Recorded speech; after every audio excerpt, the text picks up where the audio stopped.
सचेतनता पर आकर के बात खत्म हो जाएगी। तो चलो सचेतनता पूर्वक, नंबर 1। नंबर 2, बोलो तो सचेतनता पूर्वक।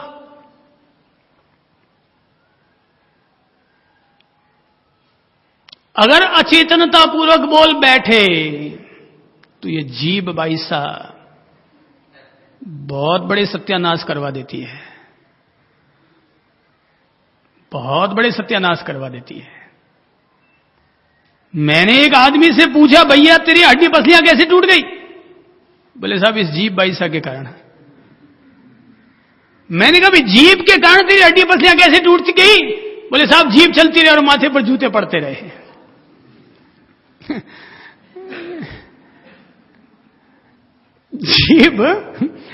जीभ चलती रही और माथे पर जूते पड़ते रहे।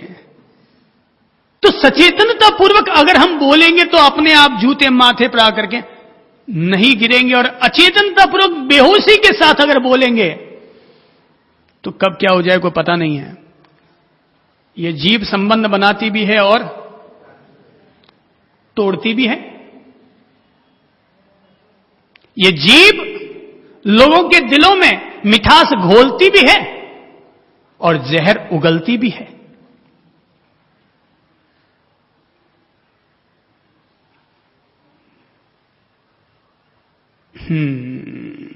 कन्फ्यूशियस से ऐसा हुआ कि कन्फ्यूशियस जब गुजर रहे थे तो कन्फ्यूशियस ने मरने से पहले अपने शिष्यों को एकत्रित किया और कहा, देखो भाई मैं तो समाधि लेने जा रहा हूं, शरीर को छोड़ रहा हूं, मरने से पहले तुमसे एक सवाल करता हूं, पैगाम देकर जाता हूं। और ये कहते हुए उन्होंने अपना मुंह खोल दिया कि बताओ कि मेरे मुंह में क्या है। तो 90 वर्ष के बूढ़े डोकरे के मुंह में क्या मिलेगा? क्या मिलेगा? है जीभ मिलेगी। तो चेलों ने देखा और कहा कि अंदर, अरे अंदर अंदर तो केवल जीभ है गुरुजी। बोले क्यों भाई, दांत कहां चले गए? बोले दांत तो आपके गिर गए कभी के।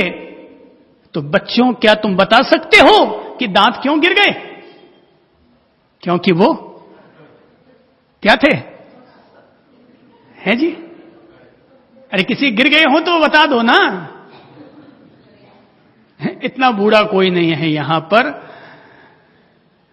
वो इसलिए गिर गए क्योंकि वो सख्त थे, कड़क थे, इसलिए गिर गए। बोले जीभ अभी तक क्यों है? क्यों है? मुलायम है, सॉफ्ट है।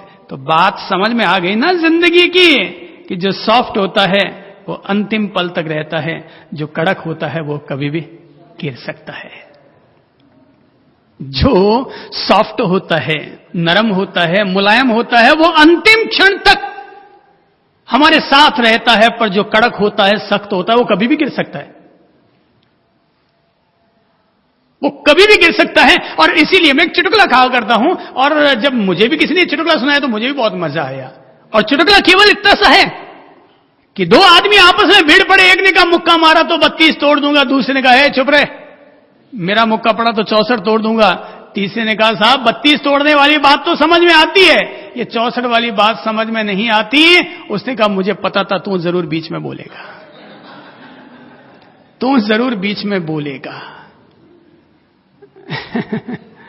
बोलो, ईश्वर ने वाणी दी है, जरूर बोलो, लेकिन सचेतनता से बोलो। बोलो मगर सचेतनता से बोलो। अगर लगता है गालियां निकालने की भी आदत पड़ी हुई है, तकिया कलाम, कुछ लोगों के लिए तकिया कलाम हो जाया करती है कुछ बातें, तो अगर तकिया कलाम हो चुका है कुछ भी, तो भी सचेतनता से अगर बोलोगे ना। आपको पता है कोई आदमी अगर हकलाता हुआ बोलता ना, तो यानी इस तरह से हकलाता हुआ जो बोलता है, वो व्यक्ति भी अगर जागरूकता पूर्वक सचेतनता से अगर बोलेगा तो नहीं हकलाएगा। जागरूकता के साथ अगर बोलने की थोड़ी सी प्रवृत्ति अपने जीवन के साथ जोड़ लोगे तो गालियां जो तकिया कलाम बन चुकी है वो गालियां नहीं निकल पाएंगी। धीरे धीरे धीरे धीरे ये सचेतनता जो जो प्रगाढ़ होगी, त्यों त्यों ये जो जबान है ना, ये जो गुलाबी होठों के बीच में समाया हुआ एक जो सेनापति और राजा जो अंदर बैठा हुआ है ना, ये हमारे जीवन के लिए वरदान बनकर उभर कर आ जाएगा।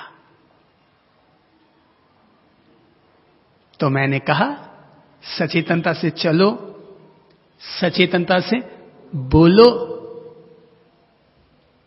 और जरा अपने हाथों पर गौर करो तो कि हाथ क्या करते हैं, कभी किसी चीज को उठाते हैं और कभी किसी चीज को रखते हैं। तो इन हाथों का उपयोग भी सचेतनता के साथ करो, यानी कि तीसरा बिंदु यह बन जाएगा कि हम किसी भी चीज को रखें और उठाएं तो भी सचेतनता से उठाएं और रखें। कोई आदमी अगर चलता है ना तो चप्पल की आवाज आती है, फड़ फड़ फड़ फड़। जरा एक बात बताइए, कोई आपके बगल से निकल रहा हो और चप्पल फड़ फड़ करके जा रहा है, आपको अच्छा लगेगा कि बुरा है? बुरा लगेगा। आप भी चलो तो ध्यान रखना आप भी चलो तो ध्यान रखना। यही तो है सचेतनता कि चल रहा हूं मगर इस तरीके से कि चप्पल को भी इतने सलीके के साथ रखा जाए कि हमारे पांवों का उठना और गिरना भी उसमें भी साधना की सुवास झलके। ये कोई एक सड़क चलता आदमी नहीं चल रहा है, ये सड़क पर चलता हुआ आदमी भी एक साधक व्यक्ति चल रहा है। ये आपके पांवों की पदचाप को देखकर, आपकी भाषा को सुनकर, आपके हाथ के व्यवहारों को देखकर पहचाना जा सकता है। सामान रखो, उठाओ। मैं किसी को पूछता हूं भाई चाबी कहां है, भाई चाबी साहब थी तो सही, पता नहीं अब कहां है। इसका मतलब क्या हुआ? रख आते हैं कहीं भी, छोड़ आते हैं कहीं भी, ध्यान व्यान कुछ है नहीं, बस रख दिया, गिरा दिया, हो गया। सचेतनता से जीने वाले व्यक्ति को रात को 2 बजे भी अगर उठाकर पूछा जाए तो रात को 2 बजे भी बिल्कुल परफेक्ट जवाब निकल करके आएगा। वो वही कहेगा जो कि उसने सचेतनता पूर्वक किया है, बोध पूर्वक किया है, बोधि पूर्वक किया है, प्रज्ञा पूर्वक किया है। बुद्ध के बारे में मशहूर है कि बुद्ध के कंधे पर आकर बैठी थी मक्खी। बुद्ध के बारे में मशहूर है कि बुद्ध के कंधे पर आकर बैठी थी मक्खी, और जैसे मक्खी ने काटा कि अचानक झपट्टे के साथ हाथ मारा और मक्खी उड़ गई। कि तभी अवेयरनेस आई, जागरूकता आई। अरे अनजाने में झपट्टा मार दिया। तो दोबारा कंधे को देखा, धीरे से हाथ से यूं किया। बगल में शिष्य बैठा था, उसने कहा गुरुजी ये बात समझ में नहीं आई, अब आप किसको उड़ा रहे हैं? वहां तो कोई मक्खी वक्खी है ही नहीं। बोले भाई मक्खी को नहीं उड़ा रहा था, सचेतनता का अभ्यास कर रहा था। सचेतनता का अभ्यास कर रहा था। तो गुरुजी जब मक्खी थी तो आपने सचेतनता से क्यों ना उड़ाई? बेटा उस समय अचेतनता से उड़ा दी गई, इसीलिए तो दोबारा अभ्यास किया कि अब अगर मक्खी आकर बैठे तो सचेतनता से उड़ाने का विवेक, बोध, प्रज्ञा, ज्ञान दृष्टि मेरे भीतर बनी हुई रहे, इसलिए मैंने दोबारा उसका अभ्यास किया। इसलिए मैंने अभ्यास किया। तो जागरूकता पूर्वक उड़ाएं, कोई सामान रखें। ये लाइफ मैनेजमेंट है कि आदमी अपने सामान को जागरूकता पूर्वक रखेगा। कपड़े खोलो, समेट कर रखो, यूं नहीं जहां है वहीं खोल के रख दिए। कॉलेज से स्कूल से लौट कर आओ, किताब को अपनी व्यवस्थित रखो। खाना खाने के बाद अपनी थाली व्यवस्थित रखो। घर में अगर जाओ जूते व्यवस्थित रखो। यहां वहां जहां तहां कोई चीज खोल दी, ये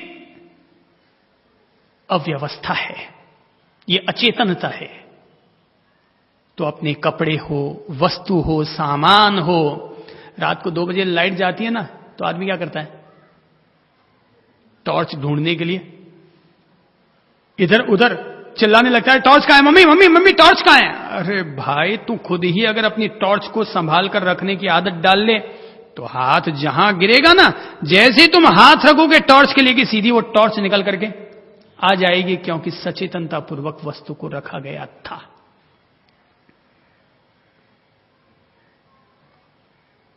नंबर 4, जब भोजन करो ना तो सचेतनता पूर्वक कीजिएगा। और अगर भोजन सचेतनता पूर्वक करना है तो पहला काम होगा अकेले में भोजन करना। 4 लोग साथ में बैठ जाओगे तो ध्यान इधर उधर बंट जाएगा। मैंने भी कई दफा सोचा मुझे अकेले भोजन करना चाहिए, पर क्या करूं, कर नहीं पाता,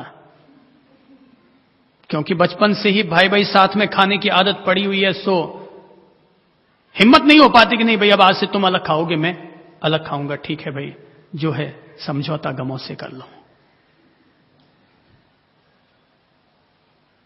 अगर सचेतनता पूर्वक खाना खाना है, अपनी 3 रोटी 2 रोटी जो आप खाते हैं वो ली, शांतिपूर्वक एक एक और पूरी सचेतनता और जागरूकता से ग्रहण किया।